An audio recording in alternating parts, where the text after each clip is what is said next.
mungkin kita mengatur sebuah pernapasan kita agar benar-benar kita melakukan satu teknik meditasi, benar-benar pikiran kita mendapatkan suatu ketenangan dulu dengan pengaturan nafas, keluar masuknya nafas. Nah itu teman-teman.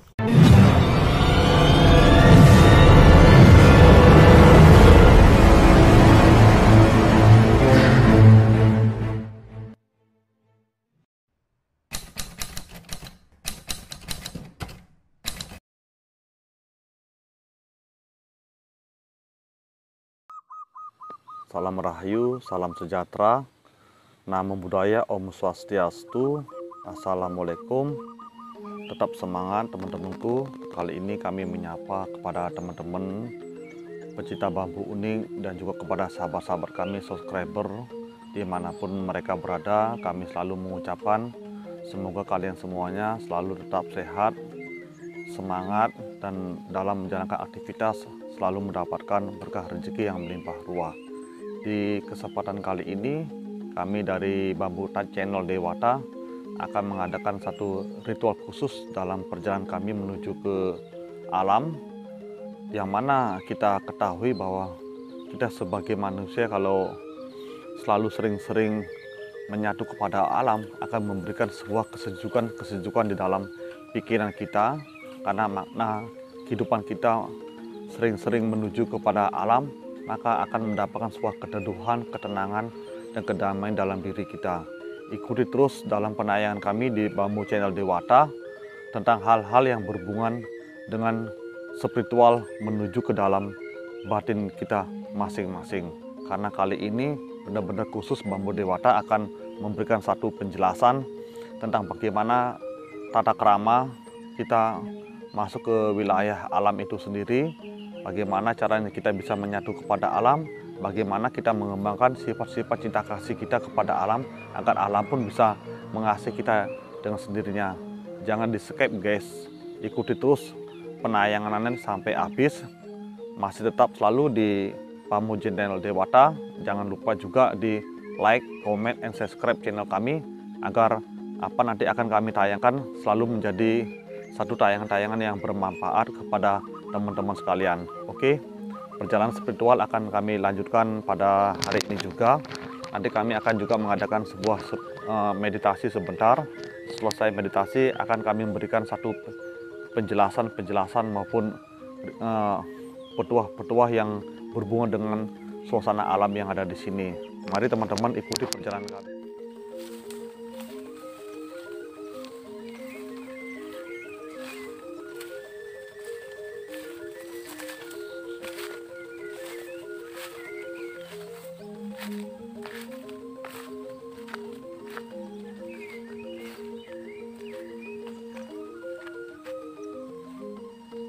Suasana alamnya sangat bagus sekali teman-teman. Ada telaga seperti ini, jadi benar-benar memberikan suatu nuansa alam yang sangat bagus sekali. Itu bisa dilihat alamnya.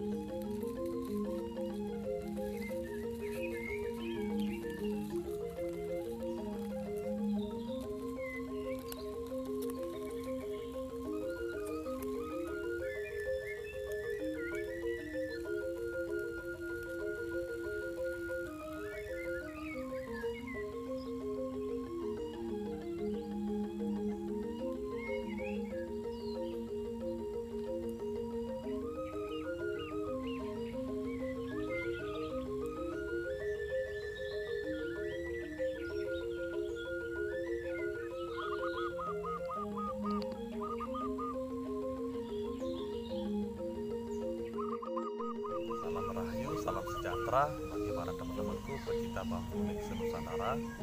Nanti kami sudah selesai melakukan satu ritual meditasi di tempat ini. Kali ini kami akan memberikan satu penjelasan, memberikan satu pencerahan tentang bagaimana tata cara kita saat masuk ke sebuah lokasi, agar apa yang kita harapkan, apa yang kita inginkan, agar ada satu penyatuan kepada alam itu sendiri, teman-teman. Jadi di saat kita masuk ke suatu lokasi, kita melakukan satu perburuan bambu kuning, kemudian kita melakukan satu petualangan di beberapa hutan, area pegunungan, atau di beberapa tempat-tempat wisata sekalipun, tetap nanti harus ada keseimbangan alamnya teman-teman. Jadi tidak ada sesuatu energi yang negatif yang mengganggu kita maupun mengikuti kita. Jadi selalu tetap senantiasa kita memancarkan sebuah energi yang positif di saat kita melakukan satu perjalanan teman-teman. Nah, kali ini khusus Bambu Dewata akan memberikan satu penjelasan kepada teman-teman bagaimana tata cara kita menuju ke satu lokasi di saat kita melakukan sebuah penelusuran. Adapun tata caranya yang pertama adalah kita mempersiapkan beberapa ritual bagi yang senang memakai benda-benda ritual seperti memakai dupa, bunga, dan lainnya, karena adat Jawa, adat Bali sama saja kita juga tidak lepas dari hal-hal berupa ritual tertentu teman-teman. Adapun kadang-kadang saya dalam saat melakukan satu pemulangan di tempat-tempat area-area yang agak dingin, agak sindrom, agak angker, atau suasananya tidak nyaman, kami selalu hanya memakai dupa ini aja teman-teman. Tujuan kami memakai dupa adalah memberikan satu keharuman, memberikan satu kesejukan juga kepada alam yang ada di sini teman-teman. Jadi jangan salah paham, bagi orang-orang yang umum yang terlalu ekstrim atau terlalu fanatik, bahwa Nusantara jauh sebelumnya di zaman era Majapahit maupun era-era zaman kerajaan dahulu kalanya, karena kita sadar diri bahwa kita tinggal di alam bumi Nusantara tak lepas dari memakai hal-hal berupa wewangian teman-teman. Ada memakai menyan, memakai dupa, memakai kembang, dan lain-lainnya teman-teman. Jadi bukan sesuatu hal yang aneh teman-temanku kalau kita tinggal di bumi Nusantara. Sedangkan kita melakukan satu persembahan atau memberikan satu sesajian kepada alam, itu murni bukan kita sendiri tunduk kepada makhluk itu sendiri ataupun kita menyembah makhluk itu sendiri teman-temanku. Tapi kita harus sadar diri bahwa bagaimanapun antara makhluk yang tidak nampak maupun yang nampak, ataupun pepohonan yang ada di sini, ataupun makhluk-makhluk yang jauh sebelumnya pohon ini berada, atau bangsa-bangsa yang lainnya, atau cikal bakal yang papan Allah di tanah Jawa maupun di bumi Nusantara maupun para leluhur kita, itu juga adalah sesuatu yang berhubungan kaitan dengan diri kita teman-temanku, karena kita sesama juga ciptaan Sang Yang Widi atau Tuhan Yang Maha Esa atau Gusti Allah teman-temanku. Jadi marilah kita sedini mungkin kita sadar diri bahwa biar bagaimanapun adat istiadat di bumi Nusantara tidak lepas dengan hal-hal yang berhubungan dengan sesuatu yang kita dapatkan dari para leluhur kita di tempo dulu. Jadi ini adalah hanya saling menghargai, saling menghormati alam itu sendiri. Makanya kami selalu dalam melakukan satu pemulangan selalu kita membawa dupa seperti itu teman-teman. Hanya membawa, kayak orang Jawa bilang, kita memasuki suatu wilayah ataupun sesuatu yang tidak kasat mata, kita selalu bilang salam atau ulun nuwun ataupun salam rahayu ataupun nama budaya ataupun Om Swastiastu. Jadi terserah apapun agama yang dimiliki, ajaran yang dimiliki, yang penting kita saling menyapa teman-temanku.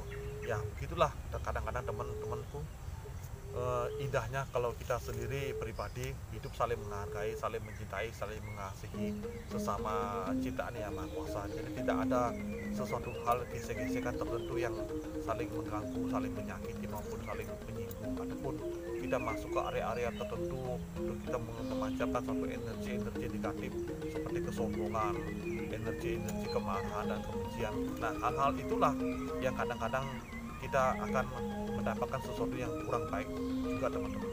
Jadi marilah kita sebagai umat manusia juga ciptaan Tuhan yang merasa sadar diri tinggal di bumi Nusantara, ayolah kita bersama-sama saling menghargai alam itu sendiri, saling mengasihi. Nah, jadi adalah itu yang menyebabkan akan mendapatkan sesuatu keseimbangan alam itu sendiri. Kalau sudah kondisi alam seimbang, ada pepohonan, ada burung-burung seperti ini di pagi hari sedang berhijau, jadi suasananya benar-benar sangat asli dan sangat sejuk teman-temanku. Itu pun kadangkala kalau kita atau suatu perjalanan menuju ke gua, ke pegunungan maupun ke hutan sekalipun, niscaya kita akan selamat dimanapun kita berada. Nah, itu tata cara ritual yang pertama.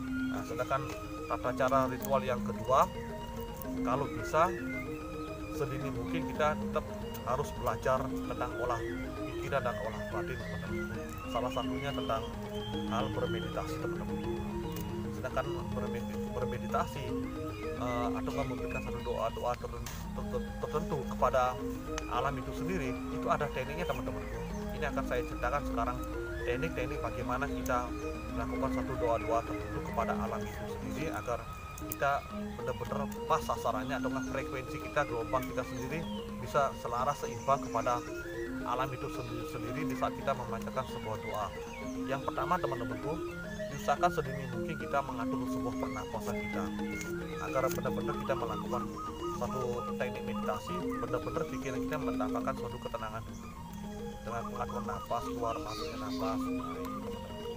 Setelah kita merasakan sudah tidak ada gangguan yang lainnya, maupun gangguan dalam diri maupun gangguan dalam di luar diri sendiri, seperti gangguan dalam diri, ingin munculnya suatu niat-niat jahat, munculnya suatu kebencian dan kemarahan, munculnya suatu hawa-hawa nafsu keinginan yang terlalu besar, ini sangat mengganggu, teman-teman, di saat kita melakukan satu perjalanan spiritual menuju ke alam-alam tertentu. Ini benar-benar dinolkan, dikosongkan, dinetralisirkan, dihentikan, diendapkan dengan tata cara kita hanya sebatas fokus objek kepada pengaturan nafas, teman-teman. Nah, setelah batin kita sudah mulai tenang, pikiran kita sudah mulai, frekuensi pikiran, gelombang pikiran kita sudah mulai nyaman, tenang, sejuk, nafas kita sudah mulai menyatu kepada alam.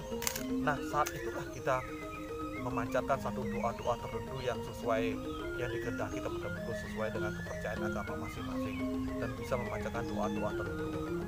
Itulah yang dikatakan doa yang mengandung satu niatan-niatan, kemudian hati yang bersih, teman-temanku. Di saat frekuensi gelombang-gelombang kita benar-benar sudah tenang, damai, saat itulah kita memancarkan doa, teman-temanku.